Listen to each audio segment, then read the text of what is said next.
안녕하세요, 여러분.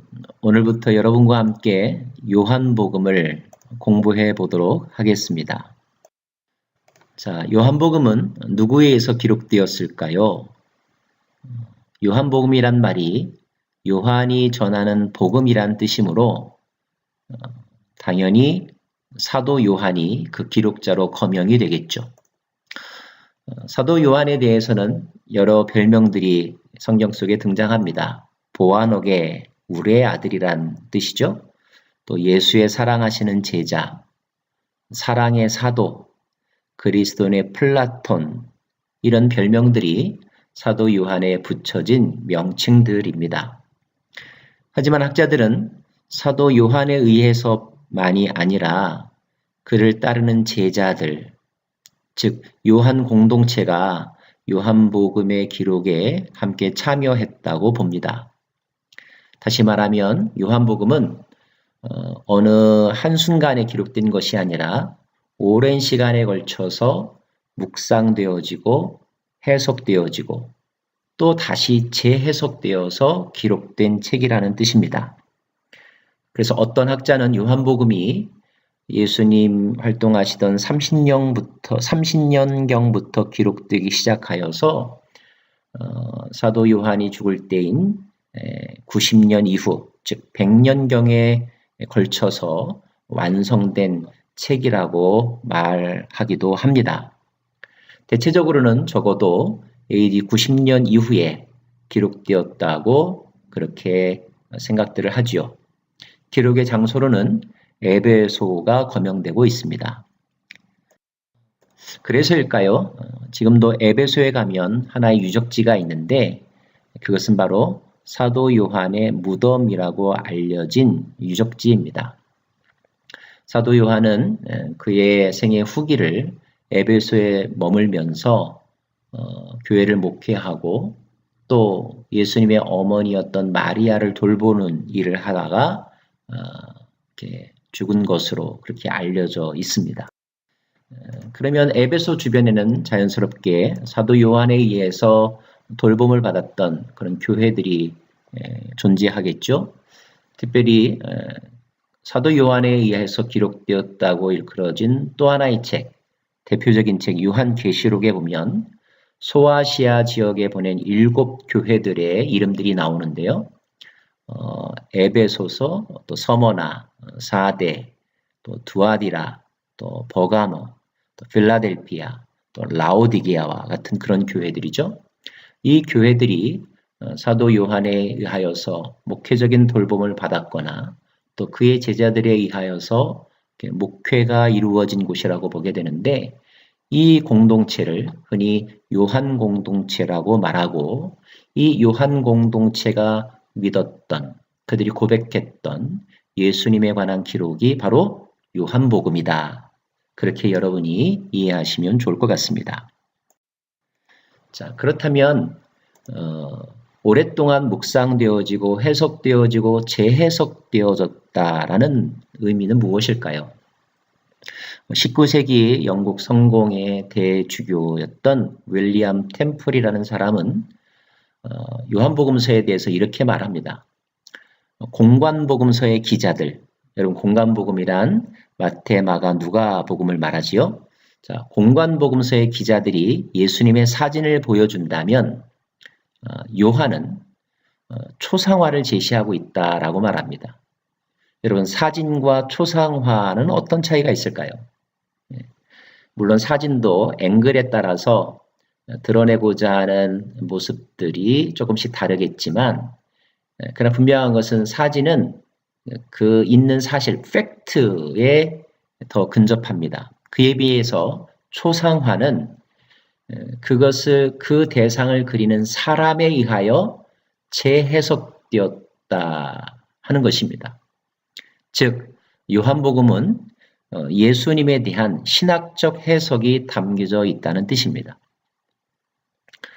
그래서 우리는 요한복음을 통하여서 갈릴리 바닷가를 거니시고 또 예루살렘을 방문했던 예수님께서 하셨던 말씀, 또 그가 베푸신 기적들, 이런 것들이 어떤 의미가 있는가, 그 기적과 또 그 가르침의 의미가 무엇인지에 대해서 우리들에게 설명해 주고 있고, 그 설명의 결과 예수님이야말로 진정 생명과 부활의 빛으로 오신 우리의 메시아임을 우리들에게 소개해 주고 있다는 뜻입니다. 자, 좀 더 구체적으로 요한복음서의 기록의 목적이 요한복음 21장 31절에 나와 있는데요. 같이 한번 읽어볼까요? 오직 이것을 기록함은 너희로 예수께서 하나님의 아들 그리스도이심을 믿게 하려 함이요 또 너희로 믿고 그 이름을 힘입어 생명을 얻게 하려 함이니라. 예수의 행하신 일들이 매우 많지만 그 중에서 특별히 요러한 내용들을 기록한 것은 우리들로 하여금, 독자들로 하여금 예수님이 어떤 분이신가에 대해서 알고 그분을 믿게 하기 위해서이며 또 그 믿음 안에서 우리에게 생명을 얻게 하기 위함이라고 분명한 기록 목적을 제시하고 있습니다. 자, 이 목적에 충실하여 우리가 요한복음을 읽고 공부한다면 요한복음을 읽고 나서 우리에게 남는 것은 무엇이어야 합니까? 예, 그렇습니다. 예수님에 대한 올바른 신앙 고백, 그리고 그 예수로 말미암아 누리는 영생, 즉 생명의 기쁨을 얻는 것, 이것이 요한복음의 기록 목적에 합당한 성경 읽기라고 말할 수 있을 것입니다. 만약에 요한복음을 읽었는데도 내용은 파악을 했지만 이 결론에 도달하지 못한다면 우리는 요한복음을 기록하게 하신 하나님의 계획과 목적에 어긋나는 성경 읽기를 하는 것이죠. 사실 성경 공부를 하는 많은 사람들이 그 공부를 통하여 성경의 지식은 알지만 오히려 복음의 능력은 체험하지 못하고 더 멀어져 가는 경우들이 더러 있는데 그것은 성경 읽기를 잘못한 것이라고 말할 수 있는 것입니다. 우리는 성경이 하나님의 영감으로 기록된 것임을 고백하면서 따라서 우리의 지식으로 우리의 해석 능력으로가 아니라 성령의 조명하심, 성령의 도우심으로 성경을 읽는 것이 성경 읽기의 바른 태도임을 기억해야 할 것입니다. 자, 요한복음서의 목적을 다시 두 가지로 정리해 보면 첫째는 유대교에 대해서 그리스도를 믿는 신앙이 무엇인지를 분명히 밝히기 위해서라고 말할 수가 있습니다. 90년대 AD 1세기에는 이제 기독교가 태동하여서 스스로 그 정체성을 확립해가는 시기였는데 이때 기독교에 대한 많은 공격들 그리고 기독교가 과연 어떻게 다른가, 다른 종교와의 차이점이 무엇인가에 대한 많은 논쟁들이 있었죠. 특별히 유대교와 관련하여서 유대교와 기독교는 어떻게 같은가 또는 어떻게 다른가. 예수님은 왜 유대교의 토양에서 자라나시고 활동하셨지만 유대교와 다른 가르침을 우리에게 주고 계신가? 이것이 매우 중요한 관심사였는데 그런 관심사에 대해서 요한복음은 구석구석에서 또 요소요소에서 설명을 분명하게 해주고 있는 것입니다. 유대교는 예수를 메시아로 인정하지 않았죠. 하나님보다 열등한 존재라고 말했습니다.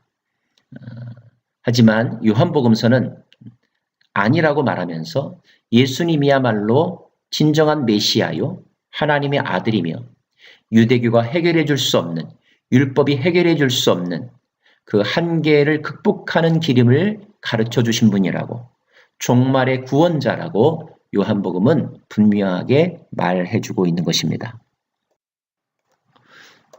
또 하나는 영지주의적인 경향에 대하여 그리스도 신앙을 분명하게 제시하기 위해서입니다. 당시에 널리 퍼져 있던 이단 사설 가운데 하나를 영지주의라고 말합니다.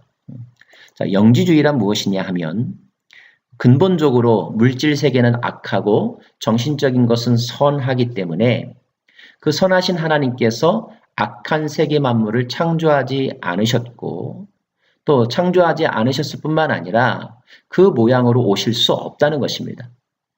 자, 이것은 언뜻 보면 맞는 것 같습니다. 그런데 이 이론에 의하면 예수님이 이 땅에 오신 것은 진짜의 모습이 아니라는 겁니다. 그냥 그림자에 지나지 않는다는 거죠. 그래서 영지주의자들은 그리스도의 성육신을 부정합니다. 이것을 가현사상이라고 말하죠. 그렇게 본다면 예수님께서 이 땅에 오셔서 살으시고 고난당하시고 죽으신 것은 마치 드라마에서 어떤 배우가 그 드라마 기간 동안 그 역할을 감당한 것, 이것에 지나지 않는다는 것입니다.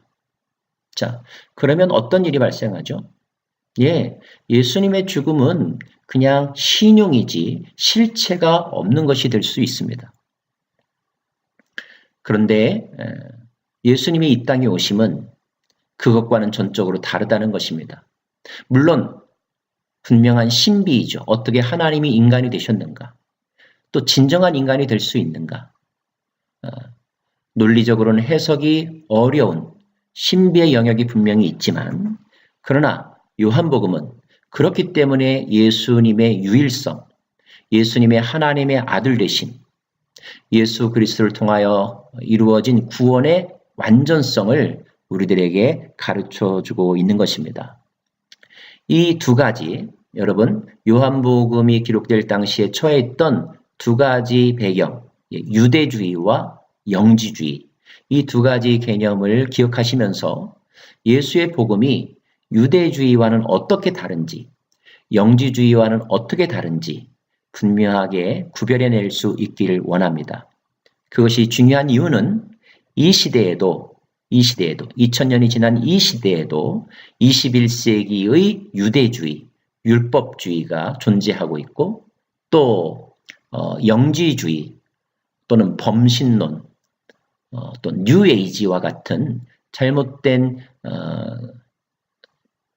어떤 신학이나 또 이설들이 존재하면서 예수 그리스도의 복음의 유니크함, 그 독특함과 순수성을 오염시키고 있기 때문입니다.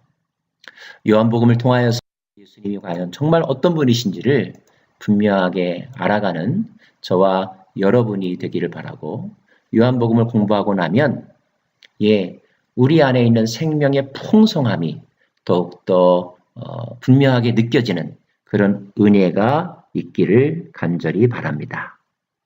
감사합니다.